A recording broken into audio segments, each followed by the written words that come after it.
Back to our YouTube channel. आज का जो वीडियो है ये बहुत इंपॉर्टेंट है क्योंकि जो नीट रिजल्ट के बाद किस नंबर पे कौन से रैंक पे आपका जो सिलेक्शन है वो होने वाला है। और आज कटअप भी डिस्कस करेंगे कि सेफेस्ट स्कोर आपका क्या है, कितने नंबर अगर आपके पास है तो आपको क्या क्या ऑप्शन है काउंसलिंग के लिए, कौन सी काउंसलिंग करवानी चाहिए या आपको ड्रॉप लेनी चाहिए, इन सब पर डिस्कस करेंगे आज। चलिए हम वीडियो को शुरू करते हैं। तो सबसे पहले बात करते हैं कि जो कौन सी रैंक पर आपको ना कौन सी काउंसलिंग चाहिए, है ना। होता है कि आपके पास नंबर है या कौन सा रैंक है, हम एग्जैक्टली चीजों को जान नहीं पाते, हम समझ नहीं पाते कि मुझे कौन कौन सी काउंसलिंग चाहिए। अगर आपका एमबीबीएस का है, अगर आपके रैंक अच्छे हैं तो आप तो कंफर्म है कि आपका एमबीबीएस होगा। लेकिन ऐसे बच्चे जो फंसे हुए हैं कि इस रैंक पे या इस मार्क्स पे मेरी एमबीबीएस में एडमिशन होंगे या नहीं होंगे, अगर मुझे एमबीबीएस के अलावा और कुछ मिलता है तो मैं लूंगा, तो उन बच्चों के लिए ये बेस्ट ऑप्शन है। बीएमएस, बीयूएमएस और बीएचएमएस आयुष का जो काउंसलिंग होता है, बीएससी नर्सिंग वगैरह ये सब आप कर सकते हैं। ठीक है, अदर ऑप्शन की बात करेंगे, पूरा कंप्लीट काउंसलिंग का क्या प्रोसेस है इस वीडियो में आपको दिख रहा था, हम वीडियो के डिस्क्रिप्शन में लिंक डाल देंगे। पूरा कंप्लीट प्रोसेस, कितने फीस है, क्या क्या चीजें हैं, क्या प्रोसेस है, वो सारी चीजें आप देख सकते हैं इस वीडियो में। तो चलिए आज का हम स्टार्ट करते हैं। काउंसलिंग जो है क्या होता है, अगर आप देखिए काउंसलिंग का जो तरीका है, एक ऑल इंडिया कोटा होता है जो 15% के लिए होता है, जो एमसीसी करवाती है। और इसमें कौन कौन से कोर्सेज आपके ऑफर किए जाते हैं, तो एमबीबीएस, बीडीएस और नर्सिंग के लिए काउंसलिंग स्टार्ट होगा। अब जो जो रिजल्ट आया है तो उसके बाद डेट अनाउंस होगा काउंसलिंग के लिए। तो उस डेट में जो है आपको ऑल इंडिया कोटा का जो एमसीसी, यहाँ पर एमबीबीएस के लिए, बीडीएस के लिए और नर्सिंग के लिए काउंसलिंग होगी। ठीक है, क्या क्या होगी, कितने परसेंट के लिए, यहाँ पर ऑल इंडिया कोटा है 15%। और उसके बाद सेम काउंसलिंग जो स्टेट कोटा का होगा वो 85% के लिए। और ये दोनों जो कंडक्ट करवाती है वो एमसीसी एक बॉडी है जो कि ये काउंसलिंग कंडक्ट करवाती है। उसके बाद है आयुष काउंसलिंग। ठीक है, अगर कुछ बच्चों का एमबीबीएस में नहीं हुआ और वो बच्चे, ऐसे बच्चे जो चाहते हैं कि हम मेडिकल की तरफ जाएं, तो वो बच्चे आयुष काउंसलिंग की तरफ जा सकते हैं। पहले ऑल इंडिया जो होगा, ऑल इंडिया कोटा से 15%, उसके बाद स्टेट कोटा से जो होगा वो भी 85% के लिए होगा। ठीक है, पूरे डिटेल में बीएमएस, बीयूएमएस और बीएचएमएस आप आयुष जो कोटा है, आयुष का जो काउंसलिंग है उससे आप दे सकते हैं। कट ऑफ की अगर हम बात करें, कितने कट ऑफ हो सकते हैं, है ना, कितना सेफ स्कोर है। अगर हम ओवरऑल की बात करें, ऑल इंडिया कोटा की बात करें या स्टेट कोटा की, उसमें थोड़ा बहुत डिफरेंस है।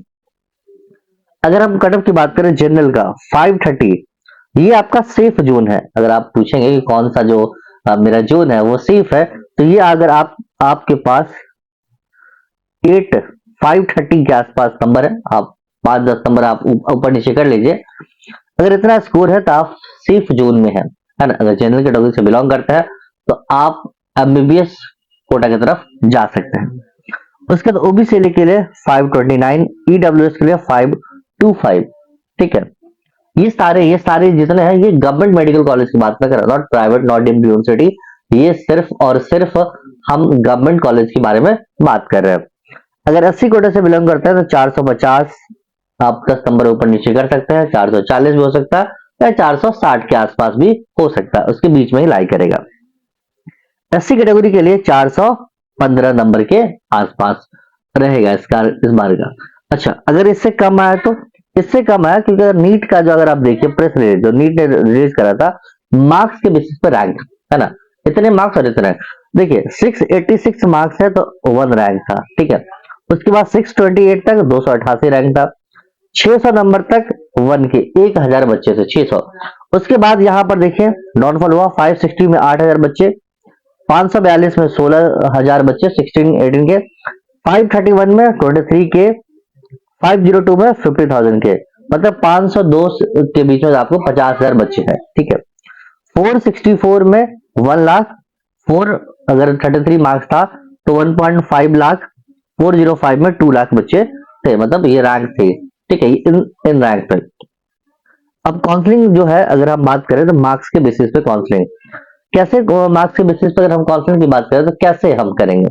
देखिए, अगर आपका 530 530 मार्क्स से ज्यादा या कम उसके आसपास, मतलब प्लस माइनस मैं जब भी बताता हूँ इस बारे में तो 5 to 10 मार्क्स आप मान के चले ऊपर या नीचे, क्योंकि एग्जैक्टली कुछ चीजें, क्योंकि कभी कभी क्या होता है रियल में कुछ चीजें चेंज हो जाती है, लेकिन ज्यादा चेंज होने की संभावना नहीं है। 5 to 7 मार्क्स जो है चेंज होता है, ठीक है। तो यहाँ पर आप एमसीसी स्टेट कोटा का कौन सा करें। देखिए अब सबसे बड़ा सवाल है कि सर मेरे पास इतना नंबर है और हम कौन सा की तरफ जाए। अगर आपके 530 प्लस अगर 530 नंबर से ज्यादा मार्क्स है या उसके आसपास है तो आप एमसीसी के स्टेट कोटा में जरूर जाए, ठीक है, स्टेट कोटा काउंसलिंग में जाए। उसके बाद 530 से 450 के बीच में अगर आपके नंबर है तो एमसीसी के ऑल इंडिया कोटा से जाए। उसके बाद स्टेट कोटा से एमसीसी के एआई के ऑल इंडिया कोटा और एमसीसी यहाँ भी ऑल इंडिया कोटा, यहाँ पे फिर स्टेट कोटा और फिर आयुष के लिए भी जाए, क्योंकि आयुष से अगर आप इंटरेस्टेड है इन सब आयुर्वेदा यूनानी इन सब चीजों में तो आप जरूर आयुष के काउंसलिंग में भी जाए। उसके बाद अगर 450 से 300 नंबर के रेंज में आते हैं तो आप आयुष के लिए जाए क्या पता आपको मिल जाए, आयुष की काउंसलिंग के लिए जाए।